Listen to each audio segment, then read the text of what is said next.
So today we are going to be taking a look at Japanese internment, which occurred from 1942 until 1945.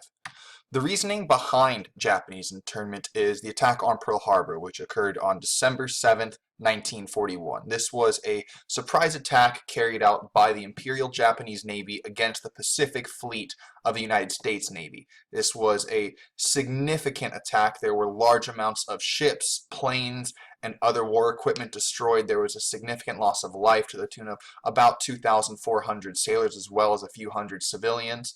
And this was a huge shock to America. War had not officially been declared at that point. So this surprise, devastating attack was a big deal to the American public. And as a result of this attack, the United States government declared war on Japan the next day, which officially marked the entrance of the United States into World War II. Now, because this attack was carried out by the Japanese Navy, there was a large amount of blowback against the Japanese community, specifically on the West Coast. If you look at the political cartoon on the left, the beach is labeled as California, Oregon, and Washington. Now, the discrimination carried out against people of Japanese descent was not limited just to Japanese nationals. This was done to anyone in the community who, even if you were around for generations at a time, if you were a local business owner, if you were very involved with your neighborhoods and things like that, it didn't matter. If you were of Japanese descent, you were going to get a lot of the blowback from the Pearl Harbor attack. And this was, if you can look at the cartoon on the right, you can see that characters are being exaggerated and discrimination was going to become very prevalent. All this anti-Japanese feeling prompted President Roosevelt to pass Executive Order 9066 on February 19th, 1942. What this basically said was that if you were someone of Japanese descent, you had to leave your home, your business, or your job, and you would be relocated to a camp further away from any sensitive areas. Now, the majority of the people who were displaced were from the West Coast because they were deemed to be closer to Japan, and they were more likely to be Japanese sleeper agents. The grand total of people who are affected by this comes to around 110,000 people.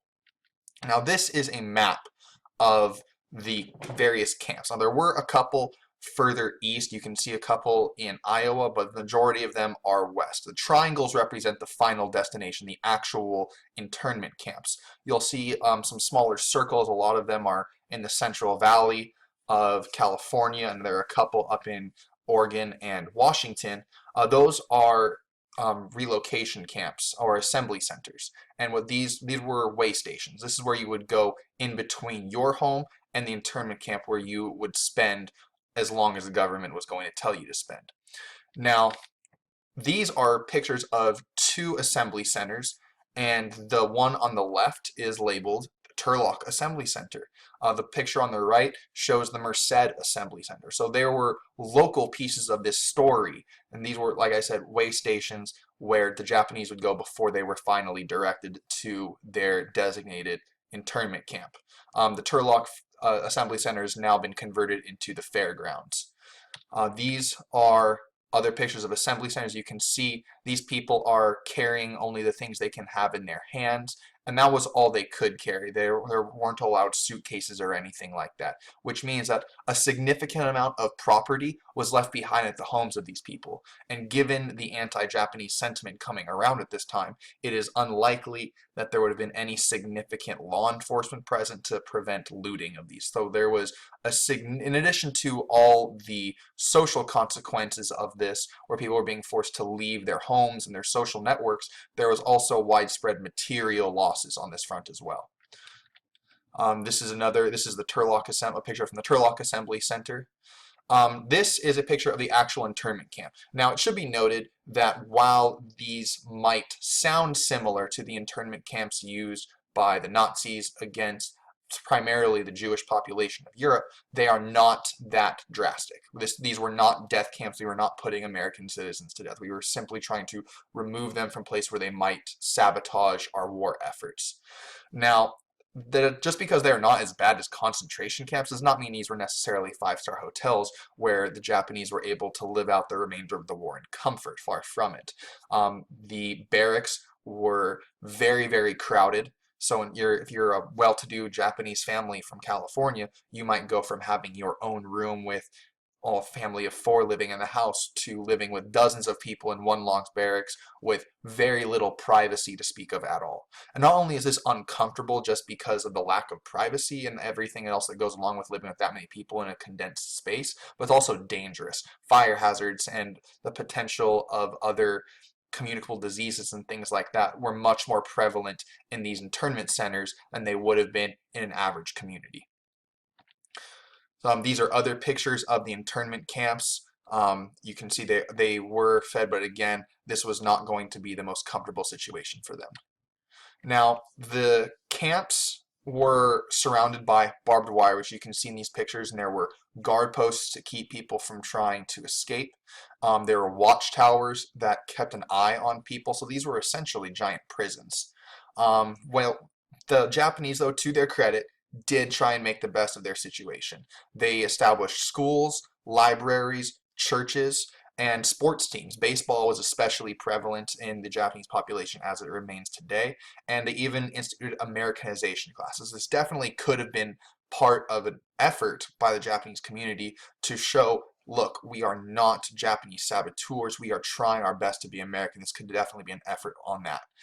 And even after this, some of them were asked to serve in the military. Now, many people, if they were in that situation, would have said absolutely not. And that's a fair thing to say. However, many Japanese men did answer the call, and the 442nd Combat Regiment was made up entirely of Japanese and was actually that became the highest decorated unit of the entire war. So that goes to show the dedication that those men showed to their country, and it was something that had been recognized since then. It was not as big of a thing during the war, again, because of all this anti-Japanese sentiment, but since then there have been recognitions to their efforts, which is really, really incredible.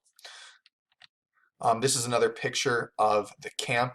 Now, these camps obviously were questionable in terms of legality, and there was a challenge in the U.S. legal system. The case was called Korematsu versus the United States, in which the Supreme Court sided with the president and the executive order, saying that the Japanese populations presented a danger to the U.S. war effort, and therefore their freedoms could be restricted in the name of national security. This case was eventually overturned, and by early 1945 the camps were closed, but by that point the war was almost over. And even if you were let out by that point, what if you had already sold your house or your business when you were originally uprooted from your home? It was very hard to reassimilate back into community life, or what most people consider everyday life. The feelings of resentment remained for a very, very long time. And it took the U.S. government a long time, but they eventually did make good, or at least attempt to make good. In 1988, the U.S. government officially made an apology to everyone who had been interned in the war, and they recognized that it was a poor decision. And as large businesses or governments always do, they apologized in the form of money. And so there was a reparation of $20,000 made to each of the refugees, or not refugees, but to each of the internees. So that is our lesson on Japanese internment. That's definitely something to keep in mind as we not only go about the rest of the World War II unit, but it is something that we should keep in mind when looking at present day situations. Thank you very much. Thanks for paying attention.